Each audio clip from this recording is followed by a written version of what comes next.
Department of the Army. U.S. Army Operational Group, U.S. Army Intelligence and Security Command, Fort George G. Meade, Maryland, 20755 AGPC, the 9th of June, 1983. Subject: analysis and assessment of gateway process to Commander, U.S. Army Operational Group, Fort Meade, Maryland, 20755. You tasked me to provide an assessment of the gateway experience in terms of its mechanics and ultimate practicality. As I set out to fulfill that tasking, it soon became clear that in order to assess the validity and practicality of the process, I needed to do enough supporting research and analysis to fully understand how and why the process works. Frankly, sir, that proved to be an extremely involved and difficult business. Initially, based on conversations with a physician who took the gateway training with me, I had recourse to the biomedical models developed by Itzhak Bentov to obtain information concerning the physical aspects of the process. Then I found it necessary to delve into various sources for information concerning quantum mechanics in order to be able to describe the nature and functioning of human consciousness. I had to be able to construct a scientifically valid and reasonably lucid model of how consciousness functions under the influence of the brain hemisphere synchronization technique employed by Gateway. Once this was done, the next step involved recourse to theoretical physics in order to explain the character of the time-space dimension and the means by which expanded human consciousness transcends it in achieving Gateway's objectives.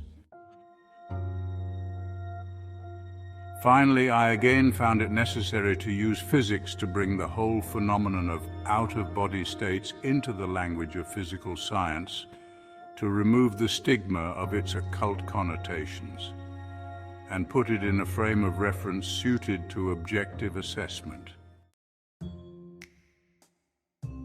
I began the narrative by briefly profiling the fundamental biomedical factors affecting such related techniques as hypnosis, biofeedback, and transcendental meditation, so that their objectives and mode of functioning could be compared in the reader's mind with the gateway experience as the model of its underlying mechanics was developed. Additionally, that introductory material is useful in supporting the conclusions of the paper. I indicate that at times these related techniques may provide useful entry points to accelerate movement into the gateway experience. Niels Bohr, the renowned physicist, once responded to his son's complaints about the obtuse nature of certain concepts in physics by saying, "You are not thinking, you are merely being logical." The physics of altered human consciousness deals with some conceptualizations that are not easily grasped or visualized exclusively in the context of ordinary left-brain linear thinking. So, to borrow Dr. Bohr's mode of expression, parts of this paper will require not only logic, but a touch of right-brain intuitive insight to achieve a complete, comfortable grasp of the concepts involved. Nevertheless, once that is done, I'm confident that their construction and application will stand up to the test of rational critique.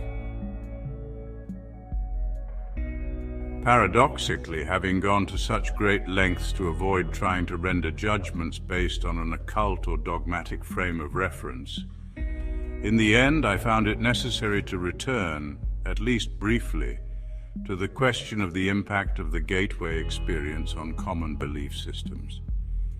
I did so because although it was essential to avoid attempting to render an assessment in the context of such systems, I felt that it was necessary, after having completed the analysis, to point out that the resulting conclusions do not do any violence to the fundamental mainstream of either Eastern or Western belief systems.